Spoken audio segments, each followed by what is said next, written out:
मित्रों, आज मैं आपके समक्ष पुनः प्रस्तुत हुआ हूँ और आप जानते हैं कि ये कर्मयोग चल रहा है और हमने ये भी बताया था कि पूरे श्रीमद् भगवद गीता में सांख्य योग अर्थात अध्याय 2 और कर्मयोग अध्याय 3 ये सबसे श्रेष्ठ और मानव जाति के लिए सबसे कल्याणकारी अध्याय हैं। दूसरी बात मैं आपको ये भी बता दूं कि जिस तरह मैं ओरिजिनली श्रीमद् भगवद गीता के श्लोकों का वाचन करके आपको उसका अर्थ बतला रहा हूँ, ऐसा आपको बहुत कम मिलेगा। हमने बहुत सारी वीडियोस देखी हैं, लोग भागवत गीता सार हिंदी में, कोई भागवत गीता अध्याय 1 का सार, अध्याय 2 का सार, इस तरह से सार बतलाते हैं, लेकिन ओरिजिनली भगवत गीता के श्लोकों का वाचन करके जो वास्तव में तथ्यपरक उसका अर्थ है वो नहीं बतलाते। और जो लोग कहते भी हैं तो उसमें बहुत सारी लोकाचार और अंधविश्वास की चीज़ें उसमें मिला देते हैं कि अध्याय 1 को पढ़ने से ये फ़ायदा होता है, एक राजा ने पढ़ा तो उसका बहुत अच्छा राज चला, दूसरा पढ़ा तो नहीं पढ़ा तो उसका पुत्र मर गया। ऐसे निरर्थक अंधविश्वास इसमें फैलाए जाते हैं। लेकिन मैं आपको जो सुना रहा हूँ वो श्लोकों का वाचन कर उसका अर्थ बतलाता हूँ। इस प्रकार से बहुत कम आपको सुनने को मिलेगा। तो अध्याय 3 चल रहा है, कर्मयोग, और इसे प्रारंभ करने से पहले मैं आपको पुनः निवेदन करूं कि आप सबसे पहले लाइक कर लिया करें, क्योंकि जब सुनने लगते हैं तो भूल जाते हैं लाइक करना। तो लाइक कर दिया करें, सब्सक्राइब कर दिया करें। अच्छा या बुरा लगे जो भी, आप कमेंट भी कर दिया करें। अपना स्थान बतावें, कहाँ से रहने वाले हैं, जिससे हमें मालूम पड़े कि कहाँ से आप बोल रहे हैं। तो मैं अध्याय 3 और श्लोक नंबर 7 से आज चालू करना है, लेकिन मैं वहाँ से चालू करूँगा जहाँ से पिछली बार छोड़ा था। 2 चीज़ें इसमें आ रही हैं कि अध्याय 3 के ही श्लोक नंबर 6 में पिछली बार हमने बताया था आपको कि 2 तरह के व्यक्ति होते हैं। एक वे होते हैं जो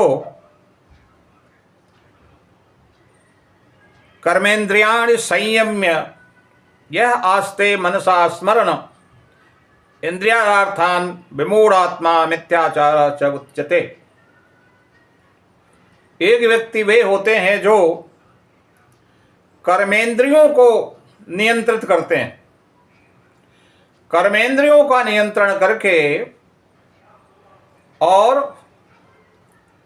मन में इंद्रियार्थ, इंद्रियों के अर्थ अर्थात इंद्रियों के भोगों का स्मरण करते रहते हैं, और इस तरह से ऐसे लोगों को ढोंगी कहते हैं।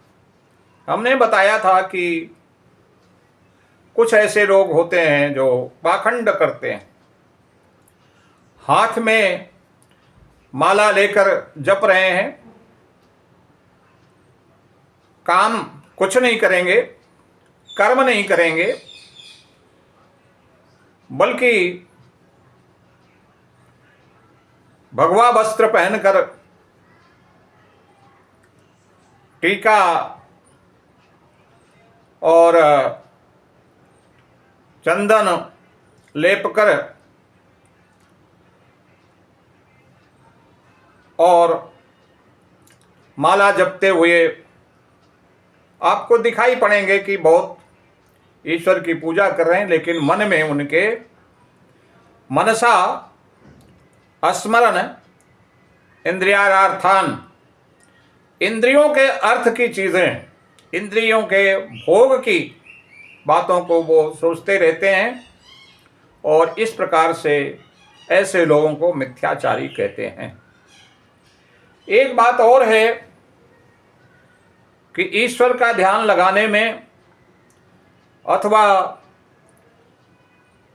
पूजा पाठ करने में, इंद्रियों को संयमित करने में बहुत ही सिद्धि की आवश्यकता होती है।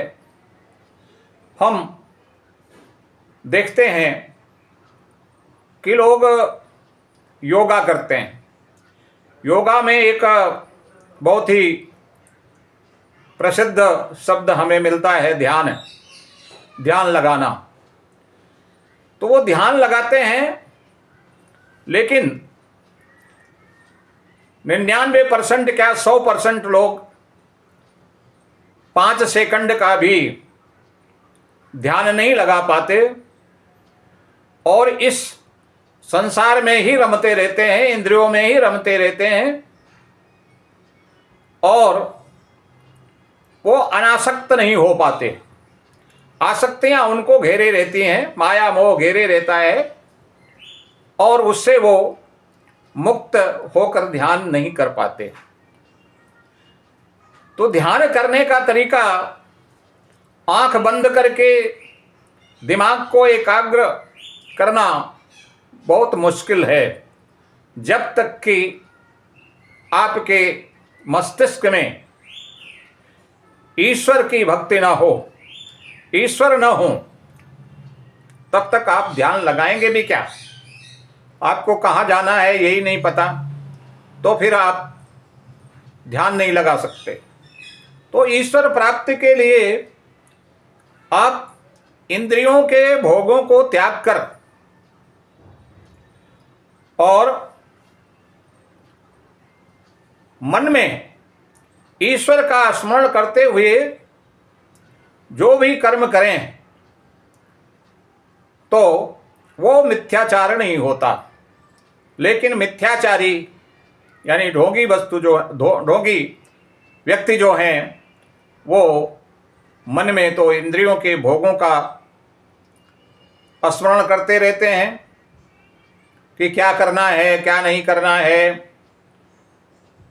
कार लेना है, दुश्मन को उसको ठिकाने लगाना है, उसके ऊपर केस करना है, उसके ऊपर केस करना है, उससे इस तरह निपटना है, यानी सांसारिक विषयों में वो रमते रहते हैं, ईश्वर में ध्यान नहीं लगा पाते।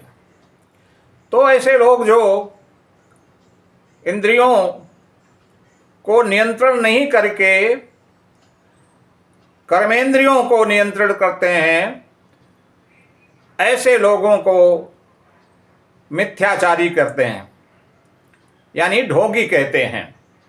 वहीं दूसरी तरह के वे व्यक्ति हैं जो इसका उल्टा करते हैं। वो है यस्त्वेन्द्रियाणि मनसा नियम्य आरभते अर्जुन कर्मेन्द्रिय कर्मयोगम असक्तः स विशिष्यते। कहते हैं कि हे अर्जुन, एक तो तुमने देखा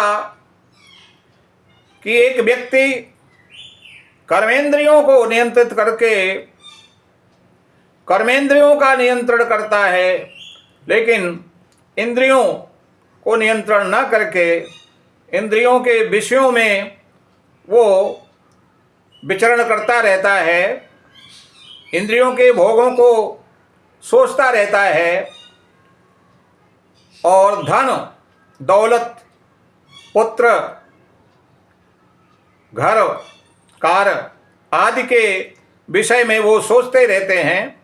यानी वो सांसारिक चीज़ों से मुक्त नहीं हो पाते और जो ढोंग करते हैं ऐसे लोगों को मिथ्याचारी कहते हैं। लेकिन दूसरे वे होते हैं जो इंद्रियाणि मनसा नियम्य, इंद्रियों को मन से वश में करके इंद्रियों को नियंत्रित करके और कर्मेंद्रिय यानी कर्मेंद्रियों के द्वारा कर्मयोगम असक्त सह विशिष्यते। कर्मयोग असक्त, असक्त अनासक्त, अनासक्त होकर आसक्ति में न पड़कर किसी लोभ लालच में न पड़कर कर्म के फल को न सोचकर जो कर्मेंद्रियों के द्वारा कर्म करते हैं। इस तृतीय अध्याय में यही बताया गया है कि कर्म करें लेकिन अनासक्त होकर। तो अनासक्त हुआ व्यक्ति, जो कर्म के फल को न चाहता हुआ व्यक्ति कर्मेंद्रियों के द्वारा अनासक्त होकर कर्म करता है, वो श्रेष्ठ पुरुष है। जबकि इसका उल्टा लोग ये करते हैं कि आप देखते हैं तमाम जगहों पर तीर्थ यात्राओं में आप जाते हैं, वहाँ तमाम लोग ढोंगी बैठे रहते हैं, बड़ी बड़ी जटा जूट चंदन लेप भगवा वस्त्र पहनकर बैठे रहते हैं। लेकिन वो आजकल तो संत राजनीति में भी व्यस्त हैं। तो ऐसे लोग, जब आप संत हैं तो आपको राजनीति से क्या लेना देना, कौन क्या कर रहा है कौन नहीं क्या कर रहा है, कौन सी पार्टी क्या करे कौन सी पार्टी क्या ना करे, और वो एक पार्टी में लिप्त हो जाते हैं, किसी न किसी एक पार्टी में संलिप्त हो जाते हैं, राजनीति भी करने लगते हैं। तो इसको तो सन्यास नहीं कहा जा सकता। सन्यास का मतलब ये होता है कि सांसारिक चीज़ों को, माया मोह को त्याग कर, कौन क्या कर रहा है कौन नहीं क्या कर रहा है आपसे कोई मतलब नहीं है, सब माया मोह को त्याग कर और अनासक्त हुआ फल की चिंता छोड़कर, फल का चिंतन छोड़कर कर्मेंद्रियों से अपना कर्म करें और अपने इंद्रियों को नियंत्रण में करें। तो यही वास्तव में कर्मयोग है। तो दो शब्दों में अगर हम कहें तो इंद्रियों को नियंत्रित करके, इंद्रियों को वश में करके, कर्म इंद्रियों के द्वारा अनासक्त हुआ जो कर्म करता है वही श्रेष्ठ पुरुष है। अब कृष्ण भगवान कहते हैं कि नियतम कुरु कर्मत्तत्, नियतम कुरु कर्मत्वं कर्मज्यायो हि अकर्मणः शरीर यात्रापि च तेन प्रसिद्ध एतत् कर्मणः। इसलिए वो अर्जुन से कहते हैं, हे अर्जुन, नियतम कुरु कर्मम। नियतम, नियतम मतलब नियत किया हुआ, निश्चित किया हुआ। निश्चित किसके द्वारा किया हुआ?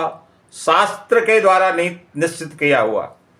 हे अर्जुन, शास्त्रों के द्वारा निश्चित किया हुआ तुम कर्म करो, और कर्म करना ज्यायो हि अकर्मणः, कर्म करना कर्म ना करने से श्रेष्ठ होता है।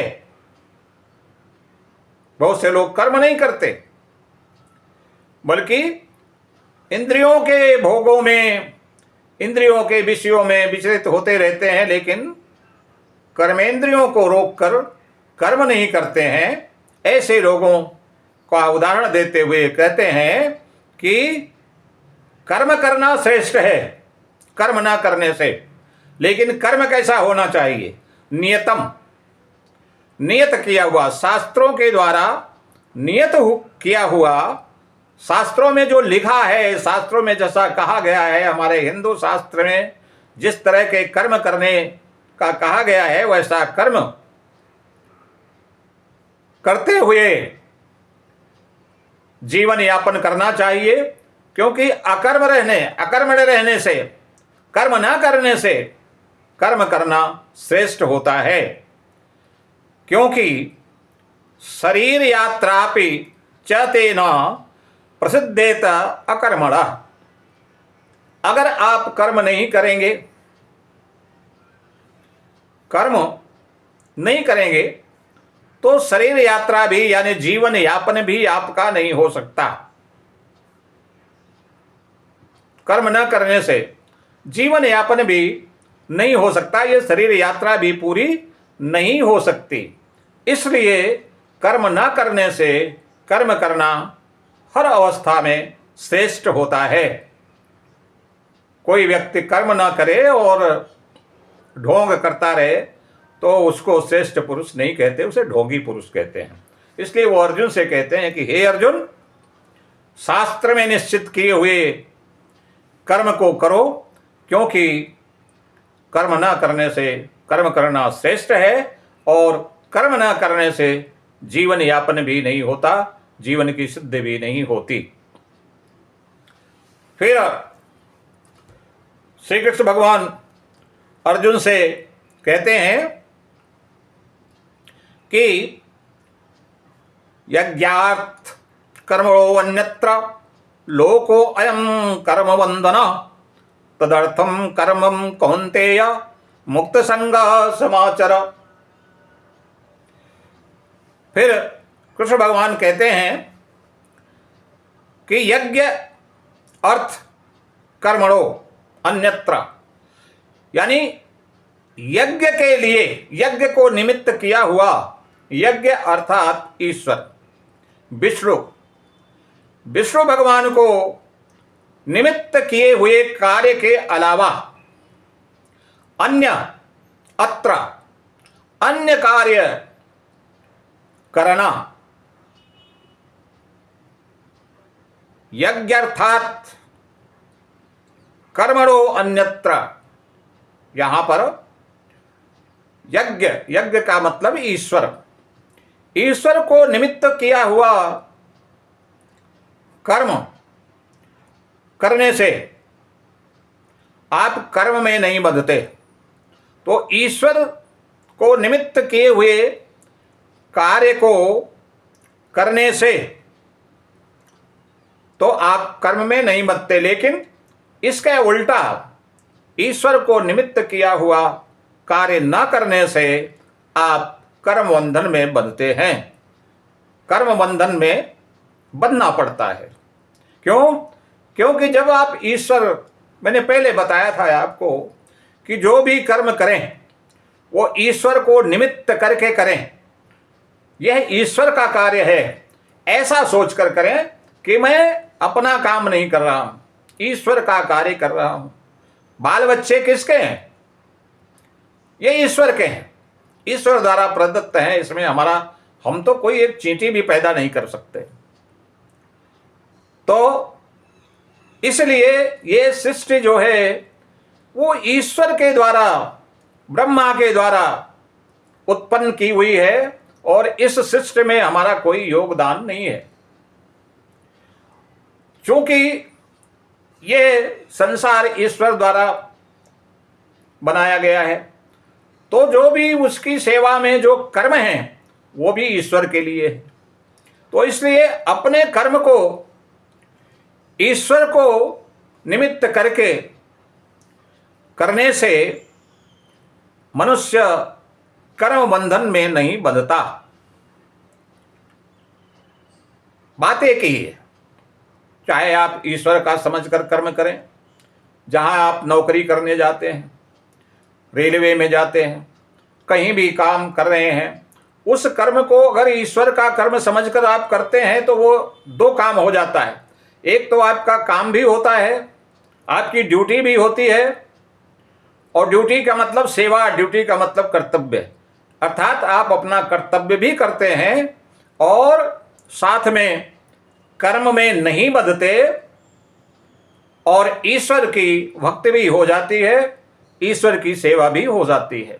इसलिए आप जो भी कर्म करें ईश्वर को निमित्त करके, ईश्वर को निमित्त किए हुए कर्म के अलावा जो भी दूसरा कर्म करते हैं उससे कर्म बंधन में आप बंधते हैं।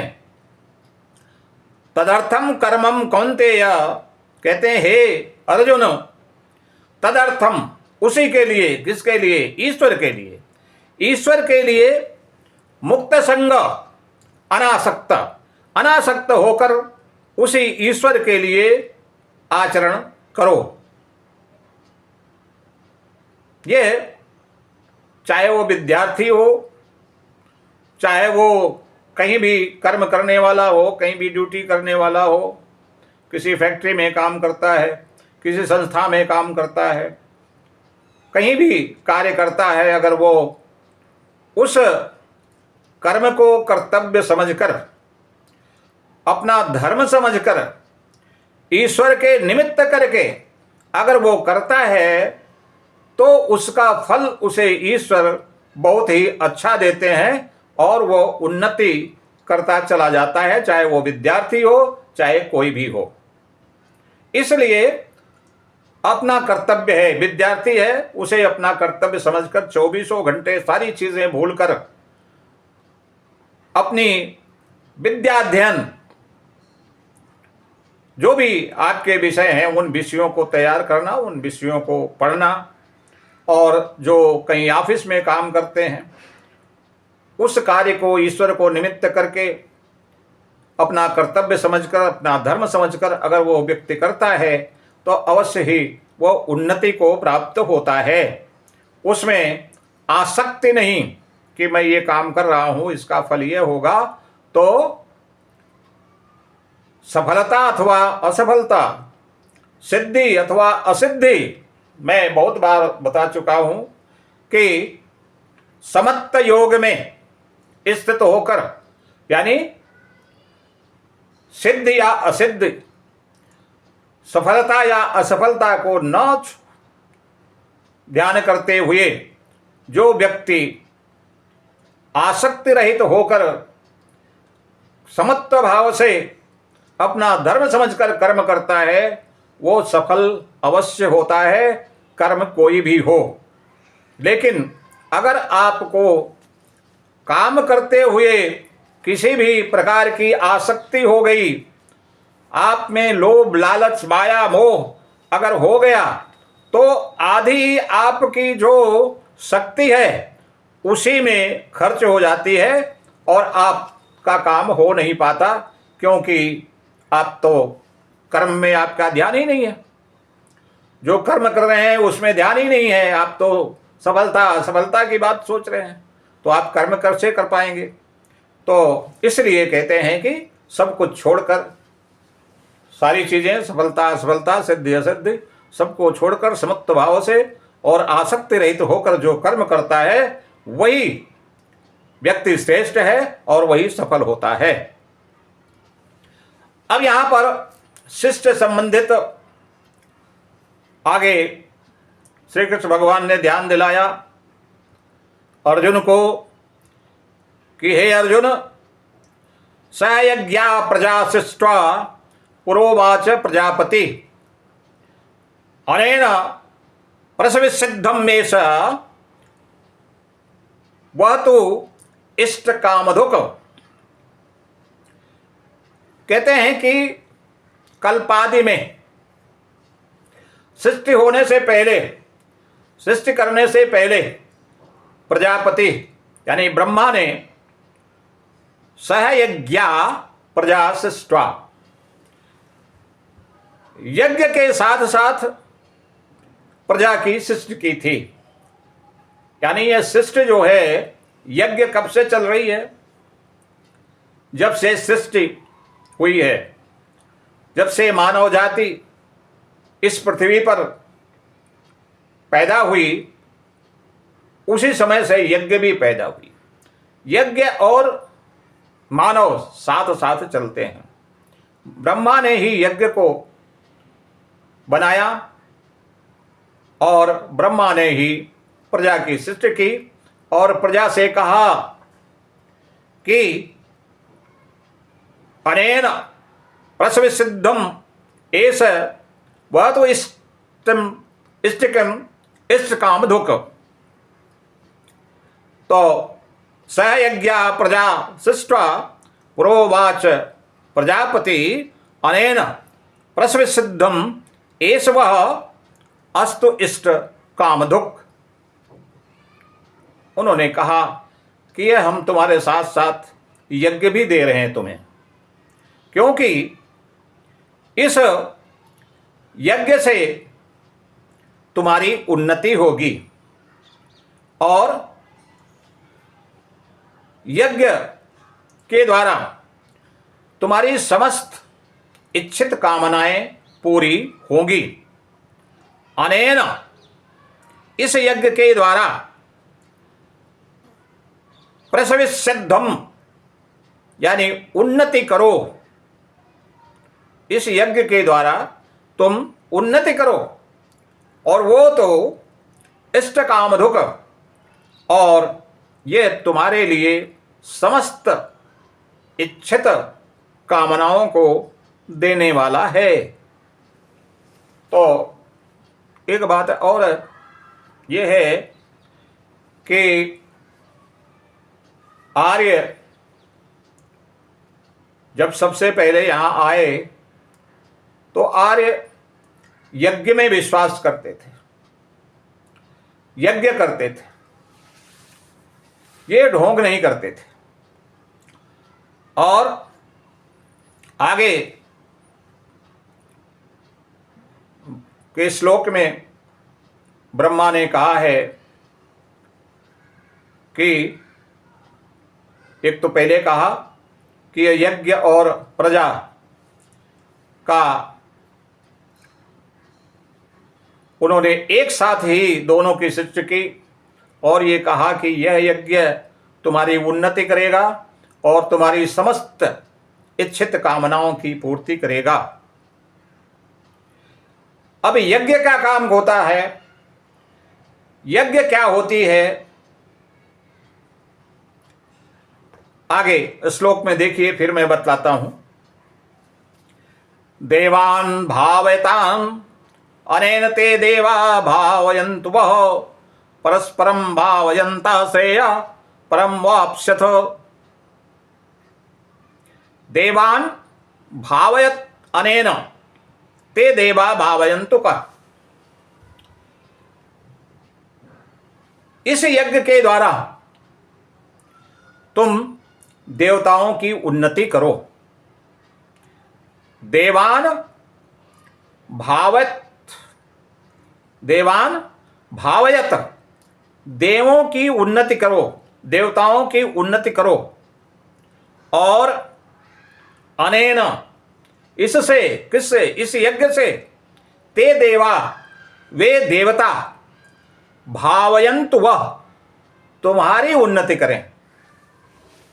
क्या इस श्लोक को समझें कि देवान भावयत अनेन, देवान भावयता अनेन, इसके द्वारा, इस यज्ञ के द्वारा देवता, देवताओं की तुम उन्नति करो और ते देवा वे देवता भावयन्तु वह तुम्हारी उन्नति करें।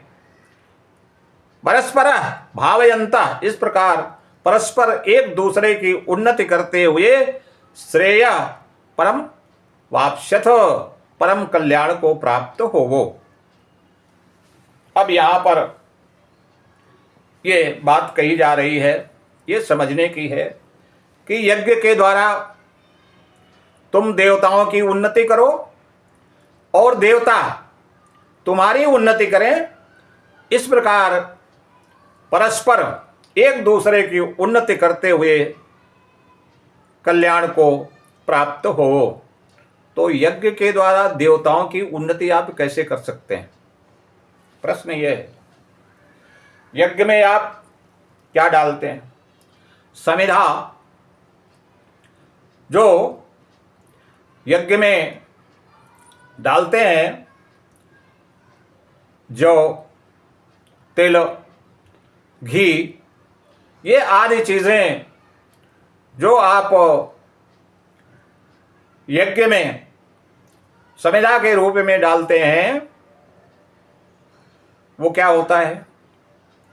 वो जलता है। जलने का मतलब वही होता है जो आपके शरीर में भोजन का पाचन होता है। भोजन का पाचन शरीर में होता है। तो ईश्वर जो है वो शक्ति के रूप में है, मनुष्य के रूप में नहीं है। आप किसी भी देवता की मूर्ति के सामने चाहे लड्डू रख दें, चाहे मिठाई रख दें, कुछ भी रख दें, वो देवता उसे नहीं खाता। क्यों नहीं खाता? क्योंकि देवता वो फिजिकल अवस्था में नहीं है। अभी मोदी जी ने कहा था कि मैं नॉन बायोलॉजिकल, यानी मैं बायोलॉजिकल नहीं हूं। तो देवता जो होते हैं, ईश्वर जो होते हैं, वो बायोलॉजिकल नहीं होते, यानी उनके शरीर नहीं होती, उनके मांस हाड़, पाचन क्रिया, श्वसन क्रिया, ये सब नहीं करते वो। फिर कैसे रहते हैं वो? नॉन बायोलॉजिकल, यानी उसको आप दूसरे रूप में कह सकते हैं डायनामिक। डायनामिक रूप में, सूक्ष्म रूप में, आध्यात्म रूप में। ईश्वर आध्यात्म रूप में होता है, सूक्ष्म रूप में होता है, डायनामिक अवस्था में होता है। डायनामिक अवस्था क्या है? अभी आपने पिछले अध्याय में पढ़ा था कि नए शस्त्राणि छिद्यन्ते, शस्त्र द्वारा यह आत्मा काटी नहीं जा सकती, और न ही ये जल के द्वारा भिगोई जा सकती है, और न हवा के द्वारा सुखोई जा सकती है। तो ना हवा सुखा सकती है, न जल भिगा सकता है इसको, और न शस्त्र काट सकता है। कोई भी डायनामिक चीज महसूस की जा सकती है, अनुभव की जा सकती है, देखी नहीं जा सकती, छुई नहीं जा सकती, पकड़ी नहीं जा सकती। उसका कोई शरीर नहीं। तो आध्यात्मिक यानी सूक्ष्म, यानी डायनामिक, जिसको हम छू नहीं सकते, जिसको पकड़ नहीं सकते, जिसको काट नहीं सकते, जिसको जला नहीं सकते, जिसको भिगो नहीं सकते, उसको कहते हैं आध्यात्मिक। तो ईश्वर जो है वो आध्यात्मिक रूप में होता है, सूक्ष्म रूप में होता है, डायनामिक फॉर्म में होता है। अब वो जो भोजन करेगा तो कैसा करेगा?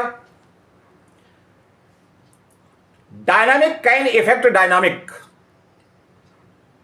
Material cannot effect dynamic. आप घर में देखते हैं बिजली दिखाई नहीं पड़ती, तार दिखाई देता है। और बिजली को प्रभावित कौन करता है? वो भी आध्यात्मिक होगा, यानी चुंबकत्व। बिजली को प्रभावित करने के लिए जब आपका पंखा घुमाया जाता है तो उसमें बिजली को प्रभावित करने के लिए चुंबक का उपयोग किया जाता है। अगर आप चाहें कि लाठी मारकर बिजली को प्रभावित कर दें तो ऐसा नहीं कर सकते। यानी dynamic can be affected by dynamic. आध्यात्मिक चीज जो है आध्यात्मिक चीज से ही प्रभावित हो सकती है।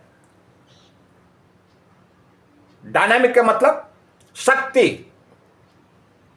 कोई भी शक्ति, कोई भी एनर्जी, कोई भी ऊर्जा दूसरी ऊर्जा के द्वारा प्रभावित की जा सकती है, लेकिन मटेरियल के द्वारा नहीं। Dynamic can not be affected by material. भौतिक चीजों द्वारा आध्यात्मिक चीजों को प्रभावित नहीं किया जा सकता। अब यहां यज्ञ की बात समझिए। अगर हमें देवताओं को खिलाना है, अगर हमें देवता को प्रसन्न करना है, तो चूंकि देवता डायनामिक होते हैं, देवता शक्ति रूप में होते हैं, शरीरधारी नहीं होते, उनका कोई शरीर नहीं है, भौतिक रूप में नहीं होते। इसलिए भौतिक वस्तु, लड्डू, मिठाई वो नहीं खा सकते। वो क्या खा सकते हैं? डायनामिक है तो डायनामिक भोजन भी उनका होगा। शक्ति रूप में है तो उसी तरह से डायनामिक भोजन भी वो करेंगे। तो जब हम यज्ञ करते हैं तो यज्ञ में जो भी घी डालते हैं, जव डालते हैं, तिल डालते हैं, जो भी चीजें डालते हैं वो उसमें जल जाती है और उसकी ऊर्जा जो उत्पन्न होती है, क्योंकि ईश्वर भी ऊर्जा के रूप में है, शक्ति के रूप में है, शक्ति स्वरूप है, तो ईश्वर अर्थात देवता केवल एक देवता नहीं, हमारे तो 36 करोड़ देवता हैं, तो सारे देवता डायनामिक फॉर्म में हैं, शक्ति के रूप में है। तो ये भोजन जो करेंगे वो भी शक्ति के रूप में, ऊर्जा के रूप में जो भोजन होता है वही वो करते हैं। और यज्ञ इसीलिए बनाया गया जिससे कि जो शक्ति के रूप में देवता हैं उनकी सेवा हम यज्ञ के द्वारा कर सकें। यज्ञ ऐसा नहीं होता कि आप उसे यज्ञ करते हैं और उसमें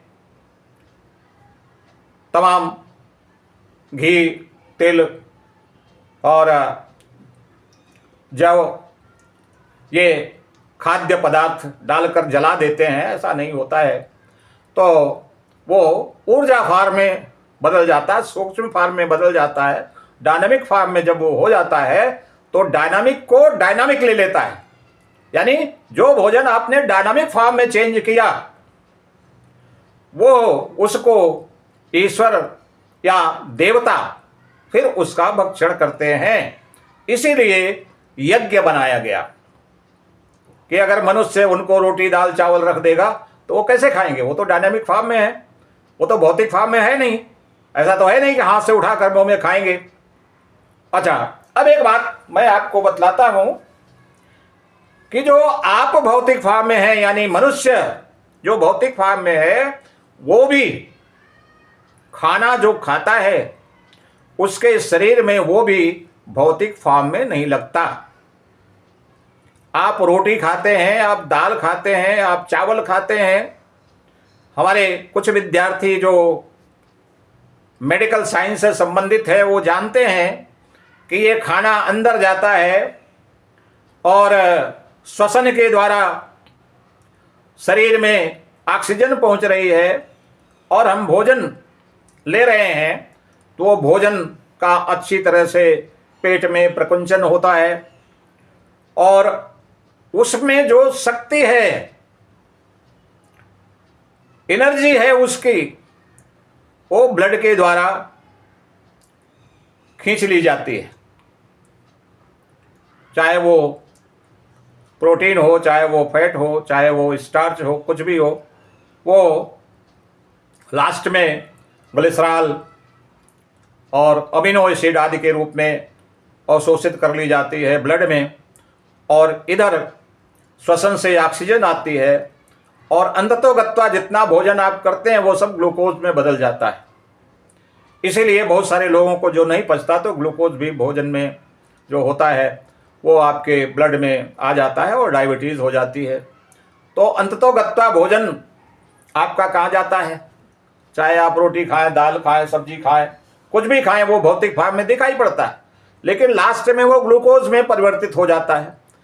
अब ग्लूकोज में परिवर्तित होकर वो आपके रक्त के द्वारा आपके शरीर के जो मांस हैं, सारी सेल्स में, पूरे शरीर में रक्त की पतली पतली नलियां सब फैली हुई हैं और श्वसन के द्वारा उन्हीं रक्त नलिकाओं के द्वारा ऑक्सीजन भी आ रही है।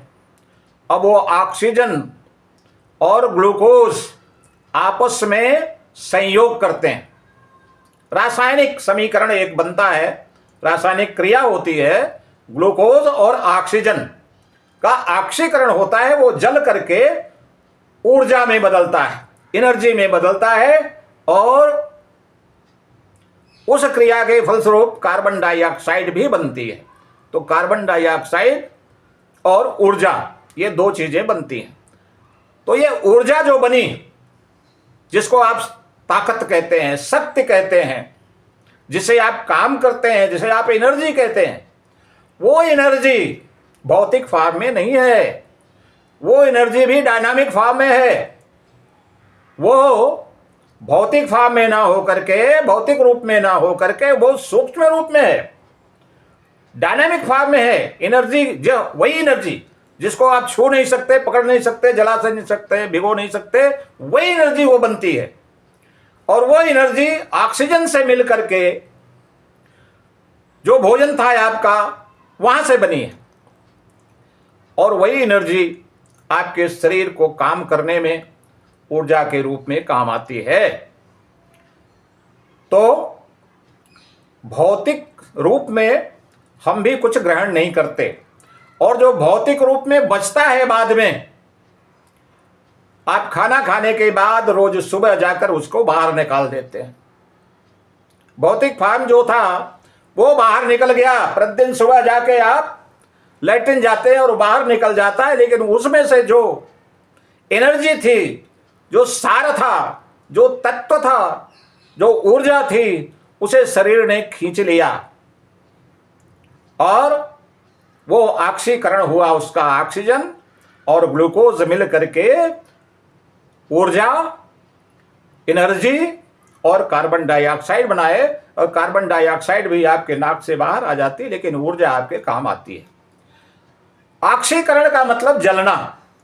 वही बात जब आप यज्ञ करते हैं, तो जो आप घी और तिल आदि समेरा के रूप में डालते हैं, वहीं ऑक्सीजन से मिल करके उसका भी ऑक्सीकरण होता है, और वो भी ऊर्जा के रूप में बदल जाता है। तो यज्ञ की प्रक्रिया और आपको आपके शरीर में पचने वाले भोजन की प्रक्रिया दोनों एक ही हैं। दोनों में ऑक्सीकरण होता है, दोनों में ऊर्जा बनती है, और ऊर्जा आपके काम करने में उपयोग की जाती है। उसी तरह यज्ञ में जो ऊर्जा बनती है, वो ऊर्जा डायनामिक फॉर्म में होती है, और उसे तमाम देवता जो हैं वो उसे ले लेते हैं, क्योंकि डायनामिक फॉर्म जो है वो डायनामिक को ही इफेक्ट करता है, और देवता डायनामिक फॉर्म में होते हैं, इसलिए वो डायनामिक फॉर्म में दिए हुए भोजन को ही ग्रहण कर सकते हैं। ये बात अच्छी तरह समझ लीजिए। इसलिए पूजा करने का मतलब ये नहीं है कि आप किसी देवता के मंदिर में जाकर लड्डू चढ़ा दीजिए तो वो खा लेगा, ऐसा नहीं होता। इसलिए आर्यों में आपने तमाम ग्रंथों में सुना होगा, तमाम शास्त्रों में सुना है कि तरह तरह के यज्ञ किए जाते हैं। पहले यज्ञ किए जाते थे, और यज्ञ के द्वारा ही देवताओं को प्रसन्न किया जाता था। ये आपके लिए बहुत फायदे की चीज़ है। तो आप ये तमाम ढोंग छोड़ करके, हमारे जो आर्य समाज में है, सनातन समाज में यज्ञ का महत्व है, और इसलिए ब्रह्मा जी ने कहा कि हम प्रजा के साथ साथ ये यज्ञ भी दे रहे हैं। यज्ञ का निर्माण भी उन्होंने किया प्रजा की सृष्टि के साथ ही, जिससे कि ये प्रजा यज्ञ के द्वारा देवताओं की उन्नति करे और देवता उनकी उन्नति करें। इस प्रकार से परस्पर एक दूसरे की उन्नति करते हुए जगत का उद्धार करें। आज यहीं तक ये बात जो हमने बताई, आपको समझाई, इसमें कोई प्रश्न हो तो आप जरूर कीजिएगा, कोई शंका हो तो समाधान के लिए जरूर कहिएगा। और यहीं तक आप अगर लाइक न किए हों तो फिर से लाइक कर दीजिए, कमेंट कर दीजिए, शेयर भी कीजिए और अगर नए हैं तो सब्सक्राइब भी करें। इसी के साथ ये आज का कर्मयोग मैं अध्याय 3 से श्लोक नंबर 11 तक करके समाप्त करते हैं। इसके बाद आगे चलेंगे। ओम तत्सत। ओम तत्सत। ओम तत्सत।